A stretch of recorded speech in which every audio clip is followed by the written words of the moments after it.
Thank you. Okay, thank you so much, Sabina, for the invitation to be here today, and Mustafa for all of your help getting us set up to be here. Good afternoon, everyone. It's 8 a.m., so a very reasonable morning for Simone and I here in Toronto. And we'll just start out with some introductions. Maybe I'll go first, and then Simone, I'll pass it to you. So I'm Jay Shaw. I'm an assistant professor in the Department of Physical Therapy at University of Toronto. I trained as a physical therapist and then did an interdisciplinary PhD. And my work really is as a social scientist now, studying responsible approaches to innovations in healthcare. And I have a Canada Research Chair in Responsible Health Innovation. I have connections to the Joint Centre for Bioethics at University of Toronto, and also, importantly, to a hospital that's fully affiliated with the University of Toronto called Women's College Hospital. And we have an innovation institute there where I worked full-time as a research scientist for 5 years before coming over to the University of Toronto. And I maintain an appointment as a scientist there. And it's in that capacity that Simone and I are giving this presentation, and that's where Simone works. So I'll say more about that hospital and about the institute where we work as part of the sort of context for the talk. But Simone, I'll pass it over to you for an introduction now. Thank you, Jay. Good afternoon, everyone. I'm Simone Shahid, and I'm a research coordinator at Women's College Hospital. I've been working together with Jay over the past 4 years around innovations in healthcare services, and particularly around digital health equity. Okay, thanks, Simone. So I'm going to begin with something called the land acknowledgement. And some of you may be familiar with this, but I don't want to assume that everybody is. Something that's become common in many places around the world, but not in the European region. So a land acknowledgement is about acknowledging the devastating impacts that colonization has had around the world in the regions that have become colonies over the past several hundred years. And Canada, the country we now call Canada, and the region we're in, Toronto, is certainly one of these places that has been subject to a history of colonization. And the damage and the work of colonization continues, and colonialism is a source of the inequities that we're talking about today, a primary source of these inequities. So it's something that on our team, we believe it's really important to engage with. So I'm of mixed European descent. So my ancestors have been involved in colonization, and this is part of doing this work for us, located in the context that we're in, is about confronting that, acknowledging that, and moving on through truth and reconciliation of this past and what needs to be done now and in the future. So in a land acknowledgement, we acknowledge that we're talking to you today from land that has for thousands of years been lived in, cared for by First Nations communities, and specifically here in what we now call Toronto, that's 3 First Nations communities, the Huron-Wendat, the Seneca, and the Mississaugas of the Credit. And specifically in Toronto, I'm on land that's subject to what's called Treaty 13, which was an agreement between the British Crown and the Mississaugas of the Credit in 1805. Essentially, it's called the Toronto Purchase, so a purchase of this land for uses by the Crown. And that treaty has been contested over the past 200 years, up to the point where a land claim settlement was established in the year 2010, so just 13 years ago, for $145 million with the Mississaugas of the New Credit. So, it's I think an important bit of history to show that the effects of colonialism continue to present day, and these contestations around the land continue. Now, Toronto is a place where many Indigenous people live and many people from across the land call home, and it really is a privilege to live and work here in the city. So with that in mind, I'll move on now. Simone, if you could go to the next slide.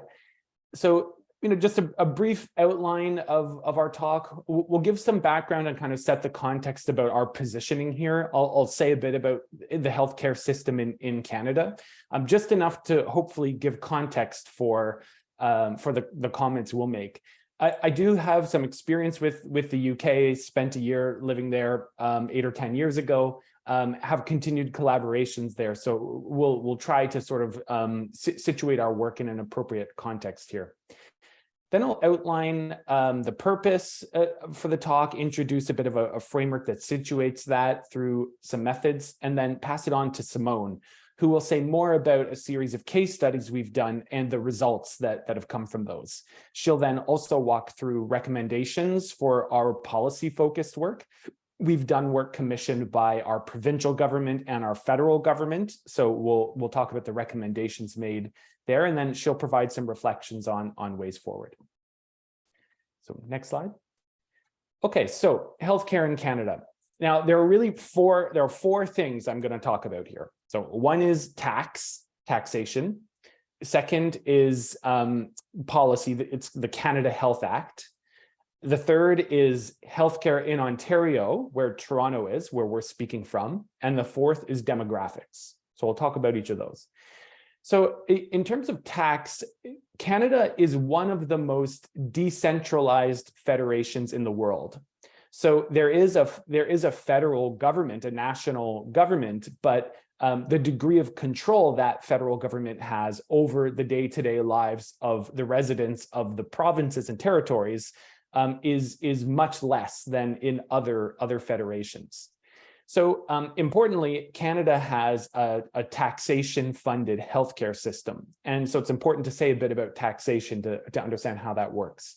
Now, the majority of tax revenue in Canada is collected at the federal level. So it's a Canada-wide agency that collects that tax and then distributes the tax funds to the provinces in a variety of ways. And this is because of the laws that were put in place when Canada was founded. This is simply, the legacy effects of the policies that were put in place when Canada was founded.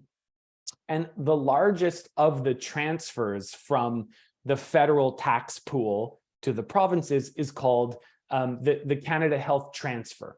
So this is the federal government giving tax money to the provinces to administer healthcare.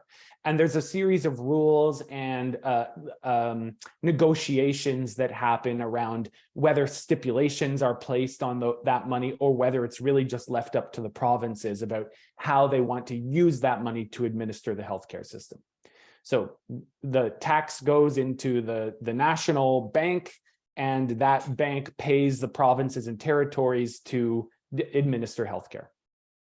So a little bit about the rules. So what's like the policy framework here? Now, the policy framework governing healthcare in Canada is called the Canada Health Act. And the Canada Health Act is basically a series of guidelines and rules surrounding 5 principles. So the federal government says, we will continue to give money to all of the provinces to administer healthcare as long as you abide by these 5 principles. And they are, I should know these, but I have them written down here.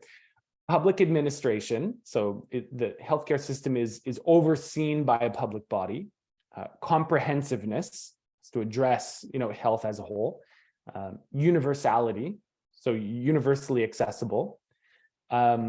Portability, you can go from Toronto to Ottawa, another city in Ontario, and still get healthcare there. And fifth and finally is accessibility. So it has to be accessible to everyone.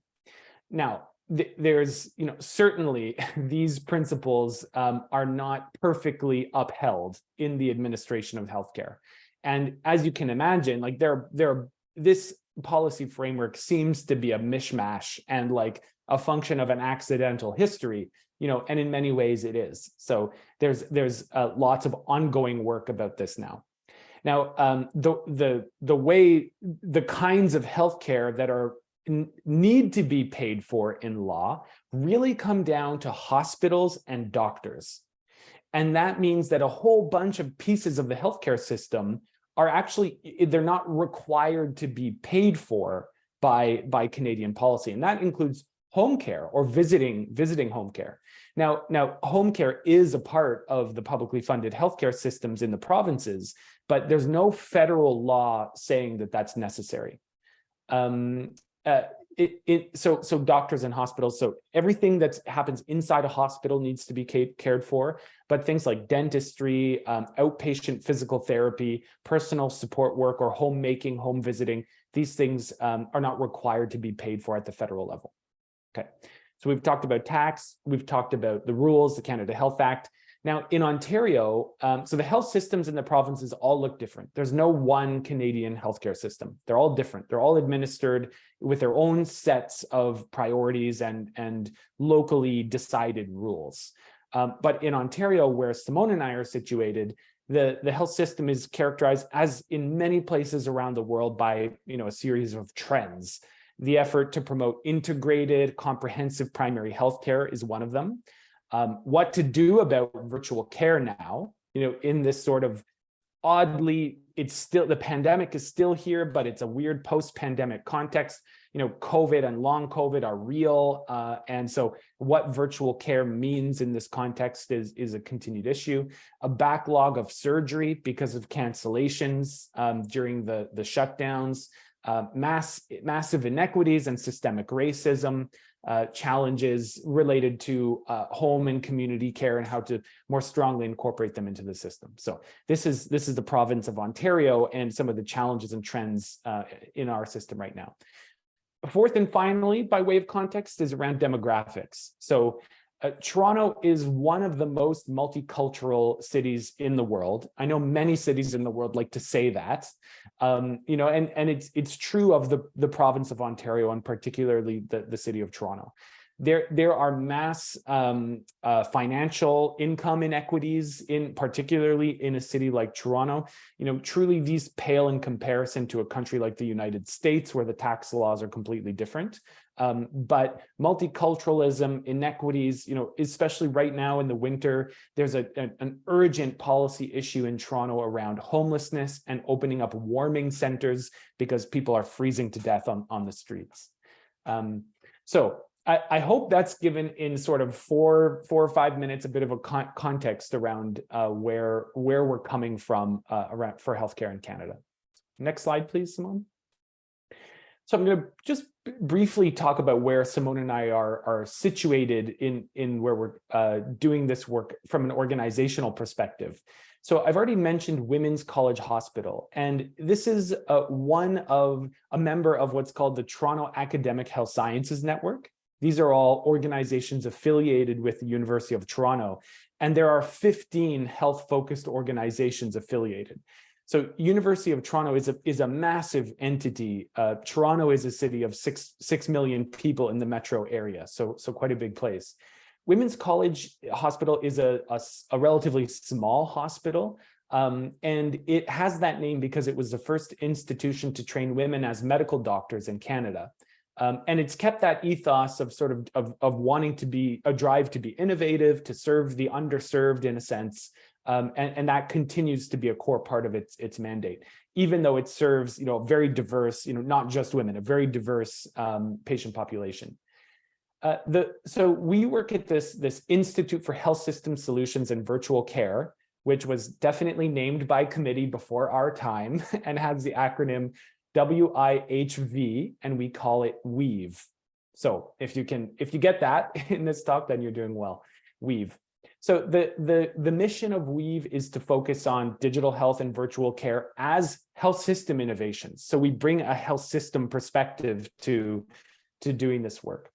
And the Institute has focused on evaluating the implementation and effectiveness of virtual care, but also digital health policy.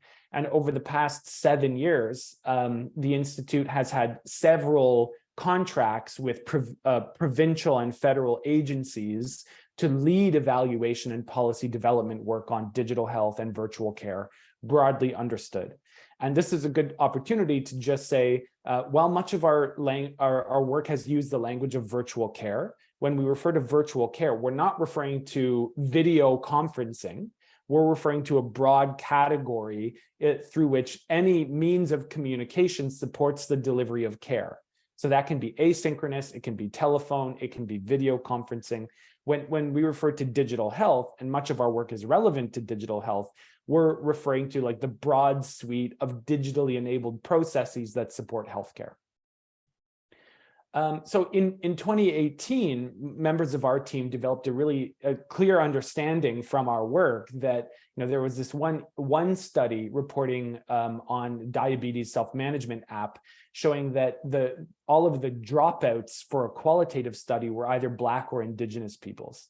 And it was just a really striking observation made by one of our Indigenous summer students that we needed a much clearer, more explicit focus on this topic. So we began to dig into the literature and build a conversation around digital health equity at that time. Next slide, please. So this is a bit of a snapshot. This is not everything we've done, but it's some of the sort of core pieces that represents how our work on this topic has built over the past few years. So based on that recognition in 2018 and our shared commitments to social justice, we hosted a stakeholder dialogue in 2019 with some invited members sharing lived experience, discussing policy strategies, discussing issues to address, and published a paper online, freely accessible on the website at Women's College Hospital, outlining the sort of issues and strategies for equitable health systems that incorporate digital health. And shortly after that paper was written, COVID landed in early 2020. And when COVID landed, the conversation on digital health and virtual care, as you all know, ramped right up. So it was a good time for us to have already picked up steam and be doing some work to review the literature in this area and build out a deeper understanding of equity, digital health, and virtual care. So in 2020, we were quickly commissioned by our provincial Ministry of Health to better understand how organizations were considering health equity when implementing virtual care, and to look at the literature on this topic. So that led to a series of outputs and publications, including some focused on the pandemic.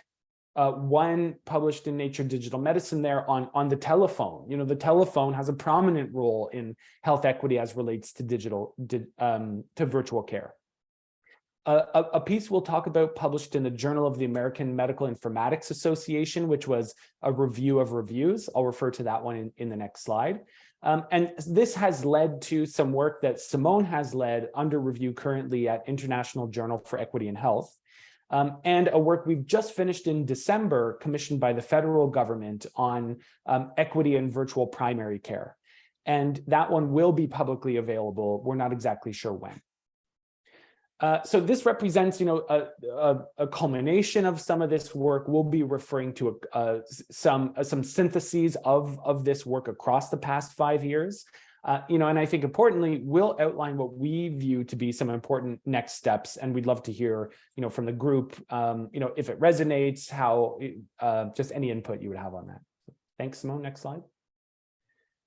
So purpose here is to present a framework developed in the scoping review by our colleague Suman Budwani and all of us, who are collaborators.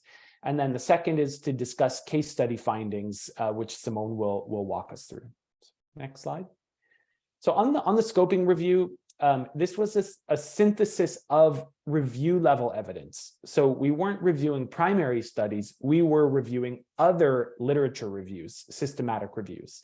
And remarkably, we found 37 that met our inclusion criteria, and these addressed 7 distinct population groups. So this is one of the things about health equity and health inequities, is taking a community-specific approach.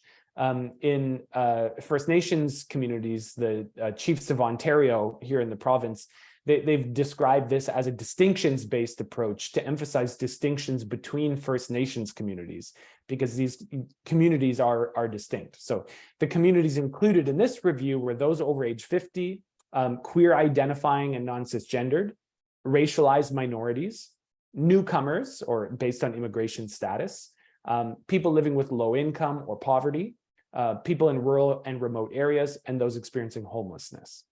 So I'll present just the framework that we produced from that work.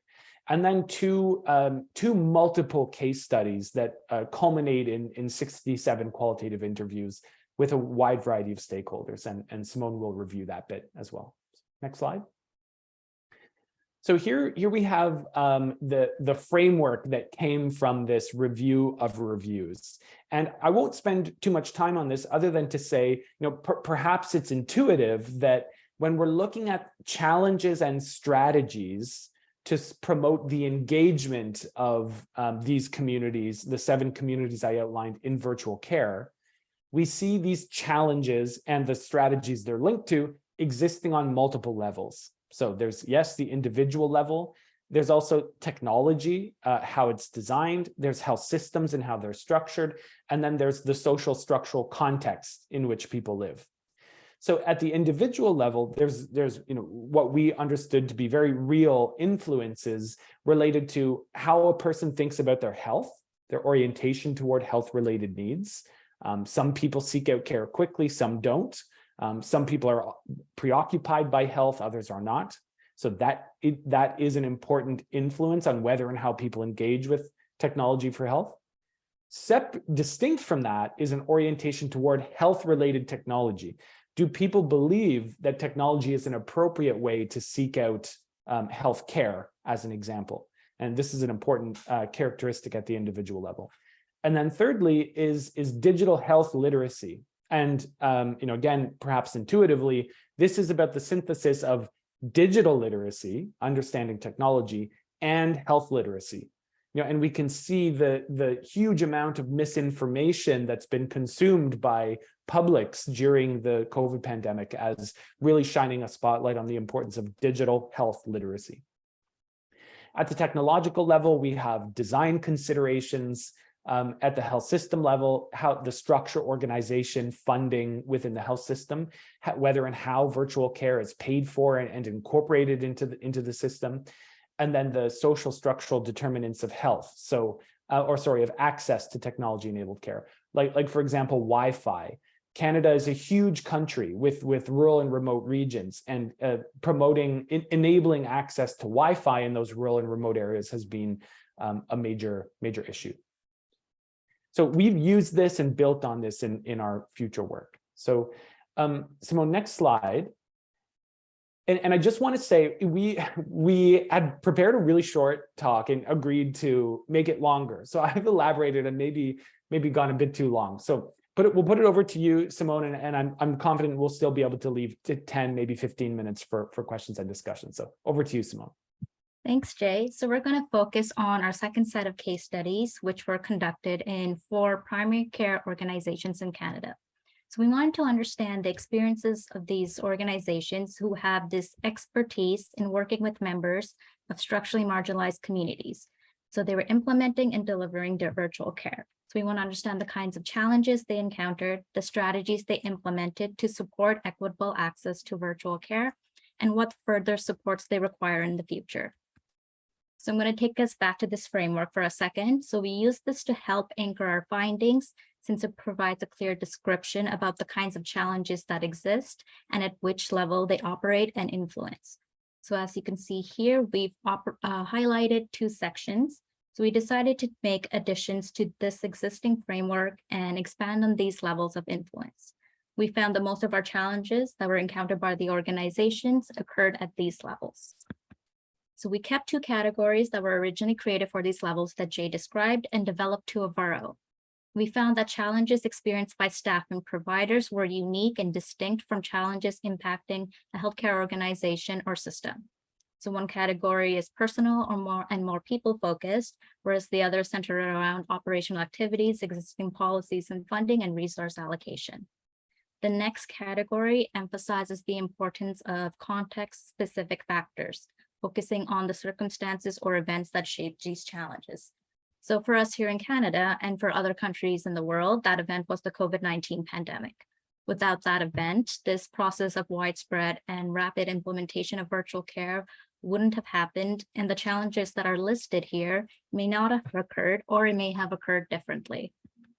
So as you can see, there are a wide array of challenges and strategies that came out of these case studies. So over the next few slides, we're going to go over the thematic findings of this study, highlight a few bright spots, and share some recommendations to support equitable virtual service delivery. Throughout these case studies, we consulted or worked closely with patient and community partners. There was quite a bit of synergy between the strategies and recommendations that were developed by our team as we look through the data and those that were developed by patient community partners. So as we go through the rest of these findings, we're going to mention the most salient challenges that are highlighted here and the strategies that were implemented to address them. So first, most providers did understand the value of virtual care for structurally marginalized communities and believe it to be an essential part of care delivery. Overall, virtual care did enhance convenience for patients. It helped them combat social isolation, especially during the pandemic, and it reduced travel time. However, many of these providers also felt that virtual care didn't provide meaningful support for a small subset of their patient population. This especially pertains to patients living in extreme poverty with mental health, addictions, and other complex health concerns, as well as those who are experiencing challenges related to income, employment, and immigration status. So I'm just now going to read an excerpt from one of our patients. So virtual care was new during the pandemic, and it wasn't much of a success. If we talk about equity, the majority of our population does not own a mobile phone. The telephone evaluation was not meant for a population who is disorganized, confused, and presented with mental issues and drug addictions. I couldn't talk or ask them questions. I couldn't see the nonverbal communication. So I can't tell if a person is in withdrawal, is addicted, or is experiencing delirium. We're missing so much information to evaluate the patient, so there's a greater risk for error. As a result, we said we try to avoid phone visits as much as possible. It's preferable than not being in contact with the patient at all, but in person is way better for this population. Second, due to limited or inadequate allocation of resources, organizations often found that they were limited in their ability to implement equity-focused initiatives to the extent that it's required. So for example, funding programs that made digital devices available for patients were widespread during the pandemic. And unfortunately, these often included requirements that the device had to be returned to the funder after a certain amount of time. In cases such as this, patients were only able to access virtual care on a temporary basis. Third, we found that as organizations began to implement strategies to respond to existing challenges, they may have unintentionally created new challenges during the process. For example, choosing one priority population, such as older adults, to receive digital devices often meant that members of other structurally marginalized communities continued to be left out and were not able to receive these devices despite needing them as well. I'm now going to read another excerpt from one of our participants. We were able to also access a number of cell phones with limited data. So we rolled those out, and then we had a system in place where we identified people in need. And so again, that was an interesting experience about how do you identify who's deserving and undeserving. I mean, I hate that language, but how do you really determine need? And it might be that people don't know you're offering the service, and there are others who are more in need. Finally, as previously mentioned, virtual care was widely implemented in Canada during a time of unprecedented crisis. This meant organizations had to act quickly and did not have sufficient time to establish strong foundations to support equitable access. Now that some time has passed, however, and organizations and staff have gained some expertise in this area and better understand the environment, there is a need to take advantage of the opportunities to produce new policies and programs and acknowledge the deep connections that exist between the structure of the healthcare system, access to healthcare in general, and digital technology. So these bright spots represent some of the most important strategies or practices that organizations engaged in to support equitable access to virtual care. Device donations programs involve devices being provided to patients free of cost with no expectation of their return once given. The cases in our study had a variety of ways to establish or get connected to these programs. Some submitted grant proposals, some campaigned to collect devices from third-party individuals or organizations, and some even refurbished their own organizational devices to distribute to their clients. Many of these programs are also paired with additional strategies to support access, such as the inclusion of data or text messaging plans. The cost of these additional features were covered by the organization, or patients were directed to low-cost plans that they were eligible to receive and that were developed by telecom companies. Another important strategy was the reliance on community health workers to engage in outreach activities in the communities and act as a point of support to get connected virtually.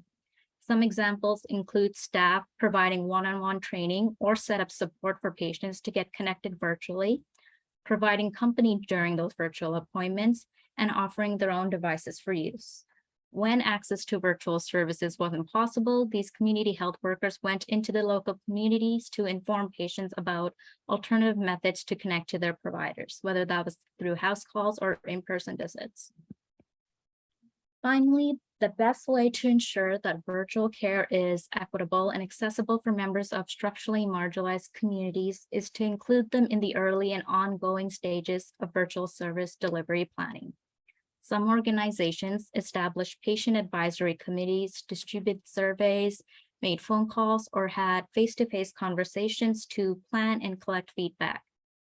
Keep in mind that it's important to include a variety of different perspectives, especially those who experience barriers in accessing virtual care or healthcare in general, and those who have little to no interest in using digital health technologies to better understand barriers in accessing these services. Here we have a set of high-level consolidated recommendations to be used as a foundation to support equitable virtual care delivery in the long term. Many of these recommendations can be oriented at an organizational level and at a health system level. So first, continued investments are needed to enable members of structurally marginalized communities to access virtual care. Examples include sustainable, flexible programs that make digital devices available, as well as continued investments in high-speed internet across the nation. Second, primary care organizations need to understand what is working well and for whom in virtual care. Supporting efforts to evaluate programs and collaborate with others to develop best practices in equity-focused virtual care will be key to realizing the benefits. Third, conducting a needs assessment for digital health literacy would help to identify the ideal starting point at the population level and the organizational level. Establishing distinct roles for staff to provide technical support will further enhance the capacity of structurally marginalized patients to engage with virtual care. Fourth, engaging community members when building virtual care policy and organizational strategy will enhance its relevance to structurally marginalized communities. Fifth, enhancing equity in health systems will enhance equity in virtual care. Healthcare organizations can invest in equity-focused training and capacity building through educational and professional development initiatives specifically focused on equitable virtual care. Finally, funding for virtual care infrastructure and resources into routine government funding agreements with primary care organizations will be required to provide ongoing support for virtual delivery. So in terms of future directions for research, there are two areas in which further investment is required to build upon this program of work. The first is to focus on approaches which require deeper and prolonged engagement, drawing on methods such as community-based participatory research. So we found that those who are the most structurally marginalized are the same people who experience the greatest inequities in access to care. They're also harder to reach through virtual means, which is how we conducted most of our research, especially due to the pandemic. Building relationships with communities is also an extensive process requiring lots of time, dedication, and reflection in order to do it well. We focused a lot on the organizational experience in these studies, and there's a need to shift this towards better understanding the patient and community experience. For the second area, researchers can further dedicate their efforts to support actionable change. This involves acquiring the knowledge base around current policies that influence digital health equity across the nation, documenting opportunities for policy change, mobilizing key players in the space, and developing a policy framework that would support digital health equity. In the upcoming year, our team hopes to begin to tackle some of these areas. So, thank you. And I'm going to stop sharing now.